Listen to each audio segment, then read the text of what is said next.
నేను ఎందుకు చెప్పాలనేది అనేటువంటి గోప్యత్వాన్ని మనం ప్రదర్శించకూడదు. ఎందుకంటే ఈ యొక్క దివ్య సంస్కారాన్ని దేవుడే స్థాపించాడు. ఒకసారి యోహాను రాసిన శుభవార్తను చదువుకుందాం.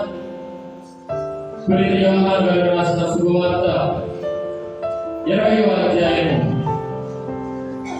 23వ వచనం చదువుకుందాం. పునీత యోహాను గారు రాసిన శుభవార్త 20వ అధ్యాయము, ఎవరి పాపములనైనను మీరు క్షమించిన యెడల అవి క్షమింపబడును.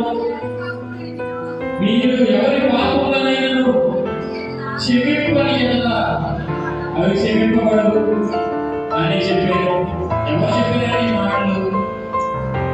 స్వయంగా పునరుద్ధానమైనటువంటి క్రీస్తు ప్రభువే తన యొక్క శిష్యులకు దర్శనమిచ్చినప్పుడు ఈ యొక్క వాక్యాన్ని వారు చెబుతున్నారు. మీరు ఎవరైతే ఈ లోకంలో వారి యొక్క పాపములను మన్నిస్తారో ఆ పాపములు పరలోకంలో కూడా మన్నించబడును. మీరు ఎవరి పాపములైతే మన్నించారో దేవుని రాజ్యంలో కూడా అవి మన్నించబడదు.